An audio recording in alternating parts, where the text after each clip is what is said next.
मत कर गुरूर इतना अपनी काबिलियत पर, यहाँ हर किसी का वजूद मिट जाता है।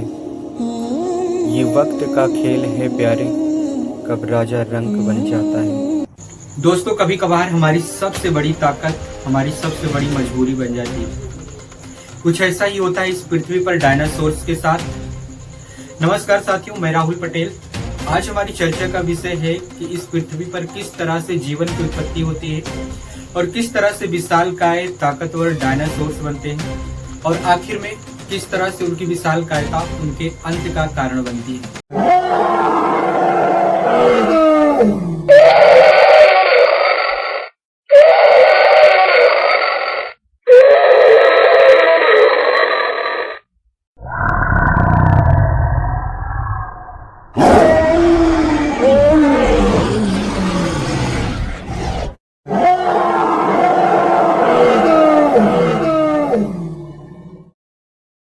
पृथ्वी पर करीब आज से 400 मिलियन वर्ष पूर्व जीवन का उद्गम होता है। जीवन का उद्गम समुद्र में कार्बनिक और अकार्बनिक पदार्थों के संयुग्मित होने से हुआ था।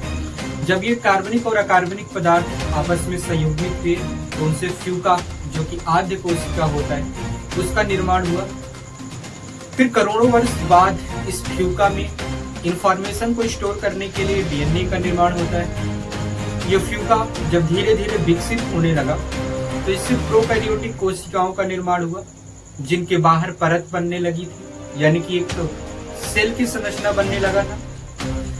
जब ये फ्यूका प्रोकैरियोटिक बन जाता है तो उससे केंद्रक का निर्माण होकर के यूकैरियोटिक कोशिकाओं का निर्माण होता है और यही प्रोकैरियोटिक और यूकैरियोटिक कोशिकाएं फ्लोरा और फ्यूना बनाते हैं। फ्लोरा जो कि जलीय एवं स्थलीय पादपों का निर्माण करता है, फ्यूना जो कि जलीय एवं स्थलीय प्राणियों का निर्माण करता है।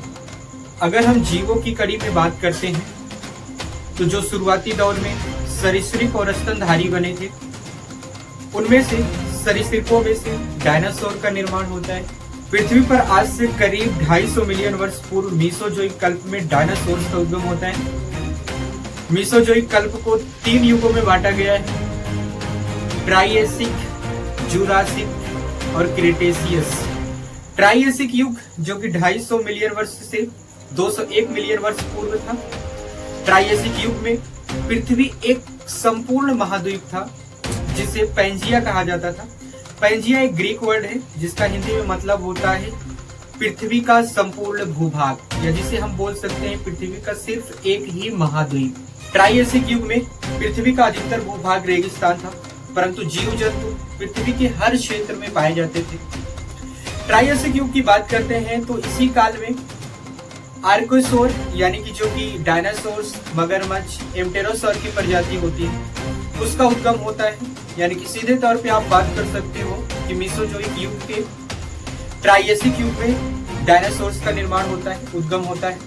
शुरुआती दौर में डायनासोर्स छोटे हुआ करते थे, जो कि कुछ छोटे जीवों एवं पेड़ पौधों को खाया करते थे और उसी पर निर्भर रहते थे। ट्राइएसिक युग में डायनासोर्स को प्रचुर मात्रा में भोजन मिल जाता था, इसीलिए छोटे डायनासोर्स का विकास होता गया और ये विशालकाय एवं भयावह होते गए।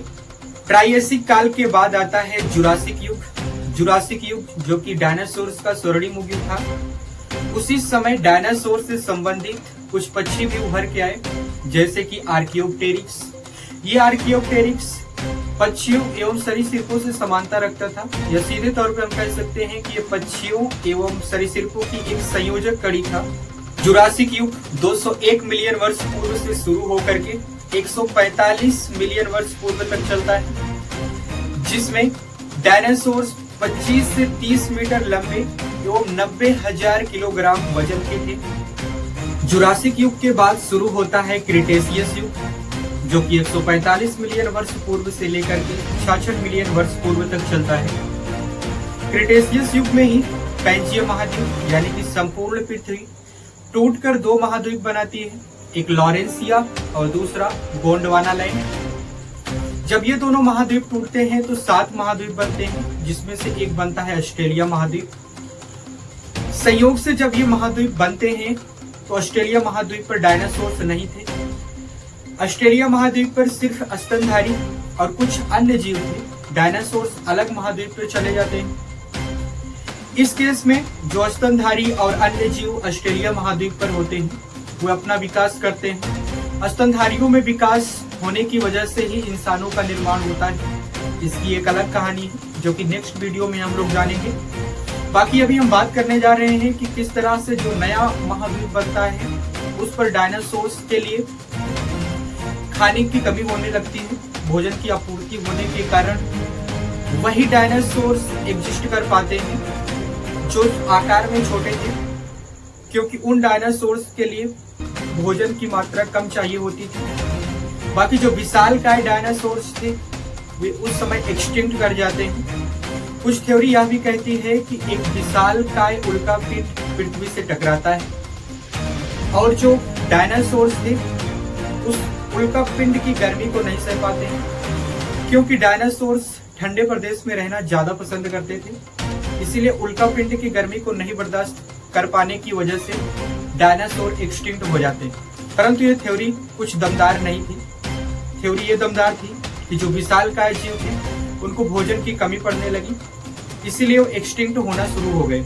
तो इस कहानी से यह तात्पर्य होता है कि अगर फिजिकली फिट होने का सिर्फ मतलब यही नहीं है कि आप एनवायरनमेंट में होने वाले चेंजेस को फेस कर पा रहे हो, बल्कि एनवायरनमेंट में रहने वाले अन्य ऑर्गेनिज्म को भी आप फेस कर पा रहे हो। यदि हमारा तालमेल एनवायरनमेंट में चेंज होने वाली प्रक्रियाओं एवं एनवायरनमेंट में पाए जाने वाले तरह तरह के जीवों से बना रहता है, तभी हम सरवाइव कर सकते हैं।